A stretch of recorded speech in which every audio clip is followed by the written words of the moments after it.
ছাত্র জনতার উপর গুলিবর্ষণ ও গণহত্যা চালানোর জন্য শেখ হাসিনার নির্দেশ তার টেলিফোন কথোপকথন রেকর্ডে পাওয়া গেছে। 16 জুলাই থেকে 4 আগস্ট রাত পর্যন্ত তার অনেকগুলো কল রেকর্ড উদ্ধার করা হয়েছে।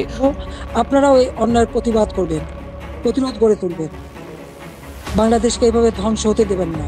আমি আছি আপনাদের পাশে। 5ই আগস্ট শেখ হাসিনা এই যে তিনি হেলিকপ্টারে করে চলে গেলেন, আসলে কি এভাবে চলে যেতে চাইছেন নাকি পেছনে অন্য কোনো প্ল্যান ছিল? যদি প্ল্যান থাকে সেটা কেন ভেস্তে গেল? নানান ধরনের অনুসন্ধান করেছে জাতিসংঘের যে তদন্তকারী দলটা আছে তারা, আর এই বিশাল তদন্তের পর তারা সেই 5ই আগস্ট শেখ হাসিনা সরকারের কি প্ল্যান ছিল সেটার আরেকটা প্রতিবেদন তারা দিয়েছে। সেই প্রতিবেদনটিতে বলা হয়েছে মার্চ টু ঢাকা, ছাত্রদের যে কর্মসূচি ছিল সেইটাকে ঠেকাতে তৎকালীন সময় শেখ হাসিনা 4ই আগস্ট মানে এর আগের দিন 2 দফায় উচ্চ পর্যায়ের বৈঠক করেছিলেন। 5ই আগস্টের পর আওয়ামী লীগ সমর্থিত গণমাধ্যমগুলোর উপর হামলা করা হয়। তারা বলেছে সংখ্যালঘুদের উপর হামলা করা হয়েছে, পাহাড়িদের উপর হামলা করা হয়েছে। তারা তো কোনো কিছু রাগঢাক করেনি, কিন্তু গণহত্যার এই যে ঘটনাগুলো সেগুলি কিভাবে সংঘটিত হলো? এগুলি পুলিশ, থানা পুলিশ নিজে নিজে করেছে না, শেখ হাসিনার নির্দেশেই হয়েছে এবং তার অন্যতম সহযোগী হচ্ছে আসাদুজ্জামান কামাল। আসসালামু আলাইকুম দর্শক, নতুন একটা নিউজে আপনাকে স্বাগতম। প্রিয় দর্শক, শেখ হাসিনার নতুন কল রেকর্ড ফাঁস, হাসিনার ভয়াবহ অপকর্ম নিয়ে জাতিসংঘের চাঞ্চল্যকর প্রতিবেদন, 5 আগস্ট মার্চ টু ঢাকা ঠেকাতে শেখ হাসিনার ভয়ঙ্কর প্ল্যান ফাঁসের ঘটনা ও প্রেক্ষাপট নিয়ে করা আমাদের আজকের ভিডিওটি খুবই গুরুত্বপূর্ণ। ভিডিওটি শুরু থেকে শেষ পর্যন্ত ধৈর্য সহকারে দেখে একটি লাইক দিয়ে সবাইকে শেয়ার করে দিন। আমাদের চ্যানেলে নতুন হলে চ্যানেলটি সাবস্ক্রাইব করে পাশে থাকা বেল আইকনে ক্লিক করে রাখুন। আমাদের ভিডিওটি আপনি বাংলাদেশের কোন জেলায় বসে দেখছেন বা শুনছেন সেইটি অবশ্যই কমেন্ট বক্সে কমেন্ট করে জানিয়ে দিতে ভুলবেন না। চলুন আর কথা না বাড়িয়ে ভিডিওটিতে একটি লাইক দিয়ে ধারাবাহিকভাবে আজকের বিস্তারিত খবরগুলো দেখে আসি। ছাত্র জনতার উপর গুলিবর্ষণ ও গণহত্যা চালানোর জন্য শেখ হাসিনার নির্দেশ তার টেলিফোন কথোপকথন রেকর্ডে পাওয়া গেছে। 16 জুলাই থেকে 4 আগস্ট রাত পর্যন্ত তার অনেকগুলো কল রেকর্ড উদ্ধার করা হয়েছে। কল রেকর্ড পর্যালোচনায় দেখা গেছে বৈষম্য বিরোধী আন্দোলন চূড়ান্ত পর্যায়ে যাত্রা শুরুর গোড়ার দিকে অর্থাৎ 18 জুলাই হাসিনা তার উপদেষ্টা মেজর জেনারেল অবসরপ্রাপ্ত তারেক সিদ্দিকীর সঙ্গে দুবার কথা বলেন। এর মধ্যে একবার কথা বলেছেন 2 মিনিট 18 সেকেন্ড, আরেকবার 1 মিনিট 13 সেকেন্ড। এই দুটি কথোপকথনে নিরীহ নিরস্ত্র ছাত্র জনতার উপর হামলা, গুলিবর্ষণ করার নির্দেশ দেন হাসিনা। পাশাপাশি বিভিন্ন জায়গায় হামলা ও অগ্নিসংযোগের নির্দেশনা দেয়া হয়।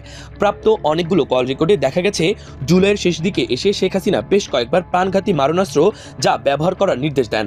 পতনের আগ পর্যন্ত প্রতিদিনই তিনি বিভিন্ন বাহিনীর অনুগত উচ্চপদস্থ কর্মকর্তা না আন্দোলন দমানোর জন্য শক্তি প্রয়োগের নির্দেশনা দিতেন। সংশ্লিষ্ট উচ্চ পর্যায়ের একাধিক সূত্রে কল রেকর্ডের এসব তথ্য জানা গেছে। সূত্রগুলো বলছে আন্দোলন চলাকালে হাসিনার নিরাপত্তা উপদেষ্টা তারেক সিদ্দিকী, সাবেক স্বরাষ্ট্রমন্ত্রী আসাদুজ্জামান খান কামাল, বরখাস্ত মেজর জেনারেল জিয়াউল আহসান, সাবেক lieutenant general Mujibur Rahman, NSI এর সাবেক প্রধান টি.এম. জোবায়ের, সাবেক DMP commissioner Habibur Rahman, police কর্মকর্তা বিপ্লব কুমার সরকার সহ বিশ্বস্ত কর্মকর্তাদের ভার্চুয়ালি নির্দেশনা দেন। আন্দোলন চলাকালীন সময় কথা বলেছেন ডিজিএফআই এর তৎকালীন প্রধান হামিদুল হক, পুলিশ প্রধান চৌধুরী আব্দুল্লাহ আল মামুন ও র্যাব প্রধানের সঙ্গে। এর মধ্যে সবচেয়ে বেশি কথা বলেছেন তারেক সিদ্দিকী, জিয়াউল আহসান এবং জেনারেল মুজিবের সঙ্গে। সূত্রগুলো আরো বলছে এখন পর্যন্ত যেসব কল রেকর্ড পাওয়া গেছে তাতেও শেখ হাসিনার গণহত্যার সম্পৃক্ততার সুস্পষ্ট প্রমাণ মিলেছে। তবে পালিয়ে যাওয়ার আগে শেখ হাসিনার নির্দেশে অনেক কল রেকর্ড মুছে দেওয়া হয়।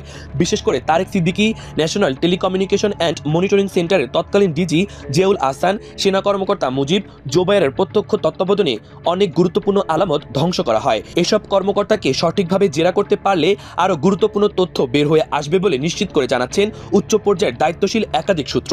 এই বিষয়ে কার্যকর পদক্ষেপ কেন নেওয়া যাচ্ছে না তাতে বিস্ময় প্রকাশ করেছেন দায়িত্বশীলরা। জিয়াউল আহসানকে কেন এখনও তথ্য বের করার উপযোগী প্রক্রিয়ায় জিজ্ঞাসা করা যাচ্ছে না তাতে বিস্ময় প্রকাশ করেছে সংশ্লিষ্ট একাধিক দায়িত্বশীল পক্ষ। জানা গেছে আন্দোলন চলাকালীন প্রায় সবকিছু একাই পরিচালনা করতেন শেখ হাসিনা, তবে বেশিরভাগ তথ্য জানাতেন তারেক সিদ্দিকী। গণহত্যার বিষয়ে সংশ্লিষ্ট কর্মকর্তার সঙ্গে সবসময় ভার্চুয়ালি যোগাযোগ করতেন শেখ হাসিনা। মাফিয়া চক্রের আদলে এক কর্মকর্তাকে একটি নম্বর দিয়ে ফোন করতেন, যেটি দিয়ে অন্য কারোর সঙ্গে কথা বলতেন না। এভাবে অনেকগুলো ফোন নম্বর ব্যবহার করতেন শেখ হাসিনা। সবগুলো নম্বরের তথ্য পাওয়া না গেলেও এ পর্যন্ত 7টি নম্বরের তথ্য উদ্ঘাটন করা গেছে। এগুলোর বেশ কয়েকটি কল রেকর্ড উদ্ধার করা সম্ভব হয়েছে। শেখ হাসিনার এসব নির্দেশনা অনুযায়ী 2024 সালের জুলাই মাসে শুরু হওয়া আন্দোলন 5 আগস্ট শেষ হওয়া পর্যন্ত তার অনুগত বিভিন্ন বাহিনীর কর্মকর্তা ও মাঠ পর্যায়ের সদস্যরা রীতিমতো গণহত্যা চালিয়ে অন্তত 1500 ছাত্র জনতার জীবন কেড়ে নেয়। বিশ্বের ইতিহাসে নজিরবিহীন এই গণহত্যায় হাসিনার নির্বিচার হত্যাকাণ্ডের হাত থেকে 6 বছরের শিশু থেকে শুরু করে স্কুল, মাদ্রাসা, কলেজ, পাবলিক ও প্রাইভেট বিশ্ববিদ্যালয়ের ছাত্র, চাকরিজীবী, ক্ষুদ্র ব্যবসায়ী, খেটে খাওয়া মানুষ বাদ যায়নি কেউই। ছাত্র জনতার আন্দোলনের মুখে শেষ পর্যন্ত 2024 সালের 5 আগস্ট দেশ ছেড়ে পালিয়ে ভারতে আশ্রয় নেন শেখ হাসিনা। শেখ হাসিনা পালিয়ে যাওয়ার পর থেকে একের পর এক ভিত্তিহীন সংবাদ প্রকাশ করে আসছে ভারতীয় বেশ কিছু গণমাধ্যম। কিন্তু এবার সশরীরে আয়নাঘর দেখে হতবাক হয়ে গেলেন ভারতীয় এক সাংবাদিক। 12 ফেব্রুয়ারি অন্তর্বর্তীকালীন সরকারের প্রধান উপদেষ্টা ডক্টর মোহাম্মদ ইউনূস আয়নাঘর খ্যাত বন্দিশালাগুলো পরিদর্শন করেন। সাথে উপস্থিত ছিলেন দেশ বিদেশের গণমাধ্যমের প্রতিনিধিরাও। প্রধান উপদেষ্টার এই পরিদর্শনের সঙ্গী ছিলেন ভারতীয় গণমাধ্যম ইনস্ক্রিপ্টের সম্পাদক অর্কদেব। পরিদর্শন শেষে আয়নাঘরের এক কক্ষে থাকা একটি ধাতব চেয়ারের ছবি নিজের সামাজিক মাধ্যমে পোস্ট করেন তিনি, যে চেয়ারে বসিয়ে বন্দীদের দেওয়া হতো ইলেকট্রিক শক। ছবির সাথে অর্ক লেখেন, এই চেয়ারটা দেখে রাখা জরুরি। ফ্যাসিবাদের জননী শেখ হাসিনার আয়নাঘরের একটি কক্ষে রাখা এই চেয়ার। হাই ভ্যালু বন্দীদের ইলেকট্রিক শক দিতে ব্যবহার করা হতো এই চেয়ার। অর্ক আরো লেখেন, সারাক্ষণ একজস্ট ফ্যান চলতো এই ঘরগুলিতে। ফ্যান বন্ধ হলেই কান্না আর গোঙানি শব্দ শুনতে পাওয়া যেত। আর কিছুক্ষণ, আজ থেকে গোটা বিশ্ব আয়নাঘরের সব ছবি দেখবে। এছাড়াও অর্কদেব আয়নাঘরে বন্দী থাকা মাইকেল চাকমার সেলের ছবিও পোস্ট করেন। সাথে জুড়ে দেন মাইকেল চাকমার নিজের বক্তব্য। বুধবার প্রধান উপদেষ্টার অফিসিয়াল ফেসবুক পেজ থেকে জানানো হয়, ঢাকার 3টি এলাকায় এই গোপন বন্দিশালা ও টর্চার সেলগুলো পরিদর্শনের সময় উপস্থিত ছিলেন 6 জন উপদেষ্টা, আন্তর্জাতিক অপরাধ ট্রাইব্যুনালের চিফ প্রসিকিউটর তাজুল ইসলাম, গুম কমিশনের সদস্য ও গুমের শিকার 8 জন ভুক্তভোগীও। আয়নাঘর পরিদর্শন শেষে গণমাধ্যমের সাথে কথা বলেন ডক্টর ইউনূস। এ সময় তিনি বলেন, আওয়ামী লীগ দেশে আইএমএ জাহিলিয়াতের একটি নমুনা প্রতিষ্ঠিত করে গেছে। একেবারে সামান্যতম যে মানবিক অধিকার সেগুলো থেকে বঞ্চিত করে রেখে দাঁড়িয়েছে। আজকে এটা জাতির জন্য একটা বড় চূড়ান্ত রকমের একটা ডকুমেন্ট হবে। আপনাদের সাক্ষী রেখে আপনাদেরকে নিয়ে এসে আমরা শরীর হলাম এটাতে। যারা এই ভুক্তভোগী তাদের সাথে কথা বললাম, কয়েকজনের সঙ্গে ভুক্তভোগীদের সংখ্যা আমার ধারণার মধ্যে 1700। জুলাই আগস্টে গণহত্যার মূল নির্দেশদাতা যে শেখ হাসিনা, এই ব্যাপারে আর কোনো সন্দেহ নেই। অন্তত জাতিসংঘের এই রিপোর্টকে চ্যালেঞ্জ করার মতো সাহস, শক্তি কারোরই নেই। জাতিসংঘ কাউকে পরোয়া করে না। আমি আগেই বলেছি যে তারা ইসরায়েলকেও পরোয়া করেনি। তারা তাদের মতন করে কাজ করে গেছে। একেবারে তাদের যে আন্তর্জাতিক মানদণ্ড সেই অনুযায়ী তারা তদন্ত করে এবং তারা যেটি বলার সেটি বলে দেয়। যেমন বলেছে যে 5ই আগস্টের পর আওয়ামী লীগ সমর্থিত গণমাধ্যমগুলোর উপর হামলা করা হয়। তারা বলেছে সংখ্যালঘুদের উপর হামলা করা হয়েছে, পাহাড়িদের উপর হামলা করা হয়েছে। তারা তো কোনো কিছু রাগঢাক করেনি। কিন্তু গণহত্যার এই যে ঘটনাগুলো, সেগুলি কিভাবে সংঘটিত হলো? এগুলি পুলিশ, থানা পুলিশ নিজে নিজে করেছে? না, শেখ হাসিনার নির্দেশেই হয়েছে এবং তার অন্যতম সহযোগী হচ্ছে আসাদুজ্জামান কামাল। আরেকটি রিপোর্ট আমার দেশে প্রকাশিত হয়েছে, সেটা হচ্ছে হাসিনার কল রেকর্ডে গণহত্যার নির্দেশ। অর্থাৎ হাসিনা যে ফোনে ফোনে নির্দেশ দিতেন, সেই কল রেকর্ড কিছু পাওয়া গেছে।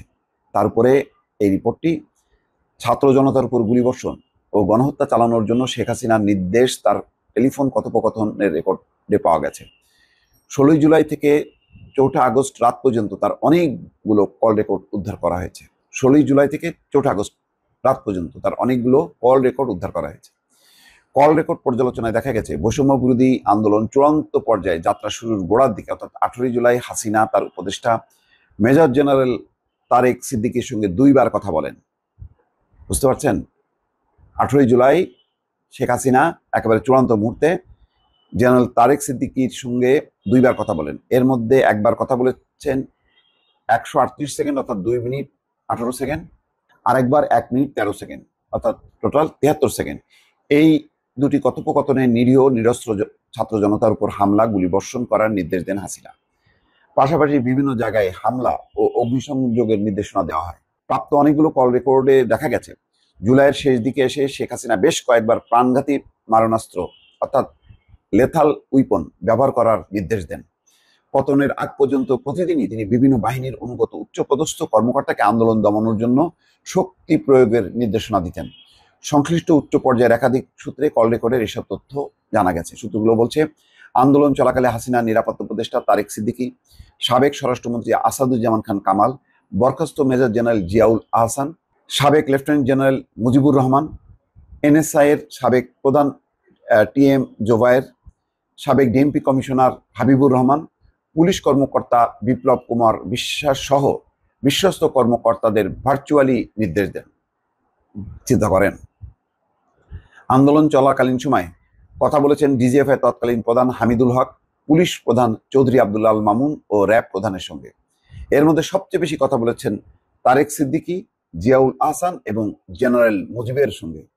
সূত্রগুলো বলছে এখন পর্যন্ত যেসব কল রেকর্ড পাওয়া গেছে তাতেও শেখ হাসিনার গণহত্যার সম্পৃক্ততার সুস্পষ্ট প্রমাণ মিলেছে। তবে পালিয়ে যাওয়ার আগে শেখ হাসিনার নির্দেশে অনেক কল রেকর্ড মুছে দেওয়া হয়। বিশেষ করে Tarek Siddiqui, national telecommunication and monitoring সেন্টারের তৎকালীন ডিজি জিয়াউল আহসান, সেনা কর্মকর্তা মুজিব, জোবাইরের প্রত্যক্ষ তত্ত্বাবধানে অনেক গুরুত্বপূর্ণ আলামত ধ্বংস করা হয়। এসব কর্মকর্তাকে সঠিকভাবে জেরা করতে পারলে আরো গুরুত্বপূর্ণ তথ্য বের হয়ে আসবে বলে নিশ্চিত করেছেন উচ্চ পর্যায়ের দায়িত্বশীল একাধিক সূত্র। এই বিষয়ে কার্যকর পদক্ষেপ কেন নেওয়া যাচ্ছে না তাতে বিস্ময় প্রকাশ করেছেন দায়িত্বশীলরা। জিয়াউল আহসানকে কেন এখনো তথ্য বের করার উপযোগী প্রক্রিয়ায় জিজ্ঞাসা করা হচ্ছে না তাতেও বিস্ময় প্রকাশ করেছেন সংশ্লিষ্ট একাধিক সূত্র। জানা গেছে আন্দোলন চলাকালীন প্রায় সবকিছু একাই পরিচালনা করতেন শেখ হাসিনা, নিজেই পরিচালনা করতেন। তবে বেশিরভাগ তথ্য জানতেন তারেক সিদ্দিকী। গণহত্যার বিষয়ে সংশ্লিষ্ট কর্মকর্তার সঙ্গে সবসময় ভার্চুয়ালি যোগাযোগ করতেন শেখ হাসিনা।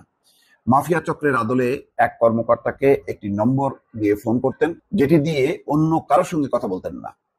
এভাবে অনেকগুলো ফোন নম্বর ব্যবহার করতেন শেখ হাসিনা। সবগুলো নম্বরের তথ্য পাওয়া না গেলেও এখন পর্যন্ত 7টি নম্বরের তথ্য উদ্ঘাটন করা গেছে। এগুলোর বেশ কয়েকটি কল রেকর্ড উদ্ধার করা সম্ভব হয়েছে। শেখ হাসিনার এসব নির্দেশ অনুযায়ী 2024 সালের জুলাই মাসে শুরু হওয়া আন্দোলন 5ই আগস্ট শেষ হওয়া পর্যন্ত তার অনুগত বিভিন্ন বাহিনীর কর্মকর্তা এবং মাঠ পর্যায়ের সদস্যরা রীতিমতো গণহত্যা চালিয়ে অন্তত 1500 ছাত্র জনতার জীবন কেড়ে নেয়। বিশ্বের ইতিহাসে নজিরবিহীন এই গণহত্যায় হাসিনার নির্বিচার হত্যাকাণ্ডের হাত থেকে 6 মাসের শিশু থেকে শুরু করে স্কুল, মাদ্রাসা, কলেজ, পাবলিক ও প্রাইভেট বিশ্ববিদ্যালয়ের ছাত্র, চাকরিজীবী, ক্ষুদ্র ব্যবসায়ী, খেটে খাওয়া মানুষ কেউই বাদ যায়নি। ছাত্র জনতার আন্দোলনের মুখে শেষ পর্যন্ত 2024-এর 5ই আগস্ট দেশ ছেড়ে পালিয়ে শেখ হাসিনা আশ্রয় নেন। আশ্রয় নিলেও এই প্রমাণগুলো এখন দগদগে। ইতিমধ্যে আন্তর্জাতিক অপরাধ ট্রাইব্যুনাল তাদের কাছেও জমা আছে, বিভিন্ন সংস্থার কাছে জমা আছে। কিন্তু দুর্ভাগ্যজনক হচ্ছে এই যে পতনের সাথে সাথেই সমস্ত জায়গাগুলো যদি কর্ডন করা হতো, অর্থাৎ জব্দ করা হতো, তাহলে বহু আলামত পাওয়া যেত, বহু টাকা পয়সাও পাওয়া যেত, তারপরে এই প্রমাণাদি পাওয়া যেত। ইতিমধ্যে আয়নাঘর তারা ধ্বংস করেছে, আয়নাঘরকে বিকৃত করেছে। এখন কেউ বলার চেষ্টা করছে এই আয়নাগুলো এগুলি নাটক, এগুলি বানানো হয়েছে।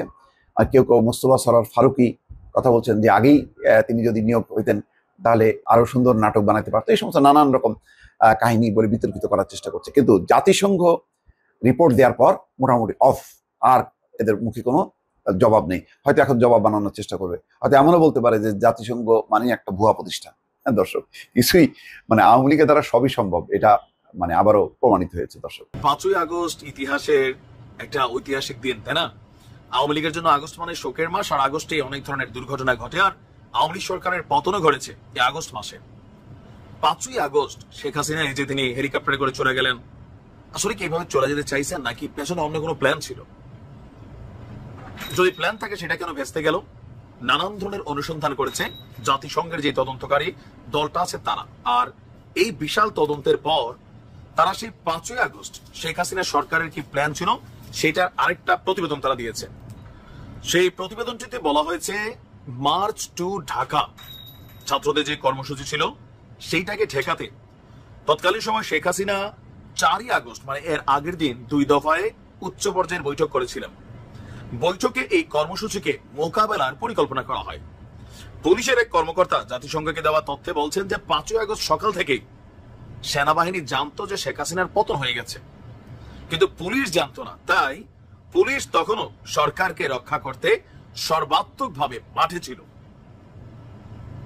এখানে ওই দিন সেনাবাহিনী বিভিন্ন জায়গায় ছাত্রদের পক্ষে অবস্থান নিচ্ছিল, মেসেজ চলে গেছে। বাট পুলিশ মনে করছে যে না, শেখ হাসিনা তো আছে, আমরা লড়াই করতে হবে। 4ই আগস্ট বৈঠক হয়েছে, জাতিসংঘের মানবাধিকার বিষয়ক হাই কমিশনের যে আপনার দপ্তর আছে সেখান থেকে তথ্য অনুসন্ধান প্রতিবেদনে এই তথ্যটি প্রকাশিত হয়েছে বুধবার। প্রতিবেদনে 5ই আগস্ট মার্চ টু ঢাকা কর্মসূচি দমনে বিচার বহির্ভূত হত্যাকাণ্ডের বিবরণ দেওয়া হয়েছে। আর তাদের প্রতিবেদনে তারা লিখেছে মার্চ অন ঢাকা। প্রতিবেদনটিতে বলা হয়েছে যে আপনার আন্দোলনরত নেতাদের প্রকাশ্য ঘোষণা এবং গোয়েন্দা সংস্থাগুলো থেকে তারা যে তথ্য নিয়েছে যে 5ই আগস্ট ঢাকার কেন্দ্রস্থলে বড় প্রতিবাদ মিছিলের পরিকল্পনা করেছেন আন্দোলনকারীরা। 4 আগস্ট সকালে শেখ হাসিনা জাতীয় নিরাপত্তা কাউন্সিলের বৈঠকে সভাপতিত্ব করেছিলেন। অংশগ্রহণকারীদের মতে বৈঠকে সেনা, বিমান, নৌ, বিজিবি, ডিজিএফআই, এনএসআই, পুলিশের বিশেষ শাখার প্রধানেরা অংশ নেন। তো সেখানে সরকারের স্বরাষ্ট্রমন্ত্রী, শিক্ষামন্ত্রী, পররাষ্ট্রমন্ত্রী ছিল তৎকালীন। তারা মার্চ অন ঢাকা প্রতিরোধের জন্য আবার কারফিউ জারি এবং তা বলবৎ করার বিষয়ে আলোচনা করেন। স্বরাষ্ট্র মন্ত্রণালয়ের ঘোষণা দেয় কোনো বিরতি ছাড়াই অনির্দিষ্টকাল কঠোর কারফিউ চলবে। আন্দোলনকারীদের সন্ত্রাসী হিসেবে আখ্যায়িত করে শেখ হাসিনা একটি বিবৃতি দেন। তিনি দেশবাসীকে এই সন্ত্রাসীদের শক্ত হাতে দমন করার আহ্বানও জানান। 4 আগস্ট সন্ধ্যার পর শেখ হাসিনা আরেকটি বৈঠক করেন। বৈঠকে তিনি নিজে অংশ নেন। অন্য অংশগ্রহণকারীদের মধ্যে ছিল স্বরাষ্ট্রমন্ত্রী, সেনাবাহিনী, police, RAB, BGB, answer, VDP, এখানে অনেকগুলো যারা আছে তাদের প্রিন্সিপাল স্টাফ অফিসার এবং কোয়ার্টার মাস্টার জেনারেল অফিসাররা ছিলেন। তো বলা হচ্ছে যে বৈঠকে সেনাপ্রধান এবং অন্যান্য নিরাপত্তা কর্মকর্তারা ঢাকা রক্ষার বিষয়ে প্রধানমন্ত্রীকে আবারও আশ্বস্ত করেছিলেন। এই কারণে স্বরাষ্ট্রমন্ত্রী বলছিল যে সেনাপ্রধান পৌঁছে নিচ্ছে। আবার এই সেনাপ্রধান এখনো আওয়ামী লীগের দোসর হিসেবে প্রতিদিন অনলাইন কিংদের বা ছাত্র জনতার একাংশের গালি শোনে। বৈঠকগুলোতে অংশ নেওয়া ঊর্ধ্বতন কর্মকর্তাদের তথ্য মতে পরিকল্পনা বিষয়ে যেটা একমত হয়েছিল, প্রয়োজনে শক্তি প্রয়োগ করে বিক্ষোভকারীদের ঢাকা কেন্দ্রস্থলে প্রবেশে বাধা দিতে পুলিশের পাশাপাশি সেনাবাহিনী, বিজিবি মোতায়েন করা হবে। সেনাবাহিনী এবং বিজিবি সাজোয়া যান সেনা মোতায়েন করে ঢাকার প্রবেশ পথগুলোকে অবরুদ্ধ করবে, বিক্ষোভকারীদের প্রবেশে বাধা দিবে। অন্যদিকে পুলিশ ও শৃঙ্খল জনতাকে নিয়ন্ত্রণ করবে। আর শেখ হাসিনা নিরাপত্তা বাহিনীর স্পেশাল সিকিউরিটি ফোর্সের তৎকালীন মহাপরিচালক 5 আগস্টের প্রথম প্রহর মানে রাত 12:55 বিজিবির মহাপরিচালককে পরপর দুটি হোয়াটসঅ্যাপে খুদে বার্তা পাঠান। যেই বার্তাগুলোর হার্ড কপি জাতিসংঘের হাতে পৌঁছেছে। প্রথমটি ছিল ফরওয়ার্ড করা, যা আন্দোলনের নেতাদের বলে মনে হয়। ঢাকার প্রবেশের পথগুলো সম্পর্কে তারা ছাত্র জনতাকে জানিয়েছিলেন। দ্বিতীয় বার্তাটি প্রতিরক্ষা আদেশের একটা ভিডিও রয়েছে। প্রতিরক্ষার প্রথম এবং দ্বিতীয় লাইন, একটি তৃতীয় দূরপাল্লার ইউনিট, একটি ব্যাকআপ ইউনিট, একটি পশ্চাৎভাগের ইউনিটের কথা বলা হয়েছে। আর 5 আগস্ট সকালে সেনাবাহিনী, বিজিবি সদস্যরা মূলত দাঁড়িয়েছিলেন। তো তাদের উপর কোনো দায়িত্ব যেগুলো ছিল তারা সেটা পালন করেনি, মানে জুনিয়র যারা স্টাফরা ছিলেন। তো এখানে একটা বিশাল একটা প্রতিবেদন। তার মানে এখানে তিনি সর্বোচ্চ চেষ্টা করছিলেন যে 5 আগস্ট যখন আন্দোলন চলছে তখনও বিভিন্ন জায়গায় পুলিশের গুলি চলছিল। সকাল থেকে সেনাবাহিনী জানতো হাসিনার পতন হয়েছে, বাট পুলিশ জানতো না। সেই কারণে তারা গুলি চালিয়েছে। এক পর্যায়ে তারা কি বলে গণভবনের দিকে রওনা হয়ে গেছে এবং তৎকালীন সময় সেনাবাহিনীর যিনি প্রধান আছেন তারা শেখ হাসিনাকে সম্ভবত 5 মিনিটের সময় দিয়েছিলেন যে দেশ ছাড়েন অথবা আপনি এখানে থাকেন। আর এর মাঝখানে বিভিন্ন বিভৎস ঘটনা যেগুলো আমরা দেখছি ফুটেজে, এগুলা করছে। এটা জাতিসংঘের প্রতিবেদন বলছে যে পুলিশের ঊর্ধ্বতন কর্মকর্তাদের নির্দেশে গুলিবিদ্ধ অনেকগুলো মৃতদেহকে একটি ভ্যানে স্তূপ করে তারা গাড়িটিতে আগুন ধরিয়ে দেয়। এগুলো কিন্তু সত্য ঘটনা সবগুলাই, যেগুলো মানুষ এখনো অনেক কিছু বলতে পারে না। দেখেন, আমরা অনেকেই বিভিন্ন দলের সমর্থক, বাট এই জিনিসগুলো যেগুলো হয়েছে সেটাও মেনে নেওয়ার মতন ঘটনা না। এগুলার সমালোচনা করতে হবে, এগুলার নিন্দা জ্ঞাপনও করতে হবে। তো যাই হোক, এরপরে একটা পরিস্থিতি আইসা শেখ হাসিনা বাংলাদেশ ছাড়তে বাধ্য হয়েছিল, বা তিনি পালিয়ে গেছেন। তার ভাষায় তিনি বাধ্য হয়েছেন, আর প্রতিবেদনের ভাষায় তিনি দেশ ছেড়ে চলে গেছেন। ছাত্র জনতার ভাষায় তিনি পালিয়ে গিয়েছেন। বাট তিনি গেছেন, এটা হচ্ছে সবচেয়ে বড় কথা। ওই দিনও তার সর্বোচ্চ প্ল্যান ছিল মাঠ কন্ট্রোলিং এর, যা সেনাবাহিনী এবং বিজিবি বেঁকা গেছিল। নয়তো ওই দিন হয়তো আরো 20-50 হাজার মানুষ তো মারা যাইতো। যদি আপনি মিয়ানমারের নমুনা দেখেন না, মিয়ানমারে কি চলছে, ঠিক এরকমই হইতো। বাট শেখ হাসিনা ভাবছেন সর্বোচ্চ শক্তিটা প্রয়োগ করি, দেখা যাক 2-1 দিনে 2-4 হাজার আরো 10 হাজার লাশ ফালাই দেবো, আর তারপরে ঠিকঠাক হয়ে যাবে। আবার এখন আমরা আস্তে আস্তে দেখছি যেটা মেটিকুলাস প্ল্যান ছিল, সরকার পতনের আন্দোলন ছিল। তখন শেখ হাসিনা এগুলোই বলতো যেটা সরকার পতনের আন্দোলন, কোটা আন্দোলন না। জামাত শিবির এটার পিছনে জড়িত। এখন আবার অনেকাংশে আমরা দেখছি যে সমন্বয়কদের অনেকেই তারা জামাতের লোক ছিল, বা সার্জিস তারা জামাত না হলেও তারা কিন্তু এখানে একটা জামাতের সাথে, শিবিরের সাথে সমন্বয় করে আন্দোলন কিন্তু সামনে নিয়ে আসছে। নাহিদ তারা যখন জেলে ছিল, সার্জিস তারা জেলে ছিল, আরেকটা টিম কাজ করছে। তো ইট ওয়াজ এ ম্যাটিকুলাস প্ল্যান। বাট শেখ হাসিনার পতন হয়েছে, এটা দরকারও ছিল। ফাইনালি এই পতনটা দরকার ছিল। কেন? ধরেন ক্ষমতায় থাকতে থাকতে থাকতে থাকতে হয় কি যে পতন হইতে পারে, এই ভয়টা চলে যায় যে আমার যা খুশি যা কর্ম। ছাত্রদের নমুনা দেখে এখন মাঝে মাঝে মনে হয় যে এরা আবার অনেকটা এরকম ভূমিকা ফিল করছে যে আমাদের উপরে কি আর কেউ আছে। মাত্র 6 মাস আগের ঘটনারা নিজেরাই ফিল করতে পারে না যে কেমনে পরিস্থিতি বদলাই যায়। ছাত্র জনতার অনেকেরই সমন্বয়কদের ভাষা টাষা শুনলে মনে হয় যে এরা পুরো দেশ কন্ট্রোল করে ফেলবে, এখানে আর অন্য মত ভিন্ন মত এগুলো থাকবে না। অনেকটা ওই রকম অ্যাক্টিভিটিস তাদের মধ্যে চলে আসছে। আছে অনেকের মধ্যে আপনি দেখবেন তারাও মনে করে শেখ হাসিনা মতন আমরা আর কি এই দেশে, হ্যাঁ, বাট পরিবর্তন হয়ে যায় বাবা চোখের পলকে। এদিকে গোপন বন্দিশালার নির্মমতার চিত্র তুলে ধরলেন চিফ প্রসিকিউটর। একটা মানুষকে পৈশাসিকভাবে কতটা নির্মম নির্যাতন করা যায় তা গোপন বন্দিশালাগুলো পরিদর্শন না করলে বিশ্বাস করাটা কঠিন ছিল বলে উল্লেখ করেছেন চিফ প্রসিকিউটর মোহাম্মদ তাজুল ইসলাম। আওয়ামী লীগ সরকারের আমলে আয়নাঘর নামে কুখ্যাতি পাওয়া গোপন বন্দিশালা পরিদর্শনের ভয়াবহ বর্ণনা দিয়ে বৃহস্পতিবার নিজ কার্যালয়ে চিফ প্রসিকিউটর সাংবাদিকদের বলেন, প্রধান উপদেষ্টা ডক্টর মোহাম্মদ ইউনূস গতকাল 3টি গোপন বন্দিশালা পরিদর্শনে গিয়েছিলেন। গুম কমিশন, আন্তর্জাতিক গণমাধ্যমের সাংবাদিক, আন্তর্জাতিক অপরাধ ট্রাইব্যুনাল তদন্ত সংস্থার সমন্বয়ক সহ আমি বন্দিশালাগুলো পরিদর্শন করেছি এবং বিভৎসতার চিত্র আমরা দেখেছি। সেখানে ইলেকট্রিক শক দেওয়ার ব্যবস্থা ছিল, বন্দীদের চোখ বেঁধে রাখা হতো, 3 ফিট বাই 3 ফিট এবং 2 ফিট বাই 2 ফিট অমানবিক সব সেল। একটা মানুষকে পৈশাসিকভাবে কতটা নির্মম নির্যাতন করা যায় তা গোপন বন্দিশালাগুলো পরিদর্শন না করলে মানুষের পক্ষে এগুলো বিশ্বাস করাটাই কঠিন ছিল। গত 15 বছরে আওয়ামী লীগ সরকার পদ্ধতিগতভাবে বাংলাদেশে ভিন্ন মতকে দমন করার জন্য নির্যাতন ও গোপন হত্যাকে যে একটা কালচারে পরিণত করেছিল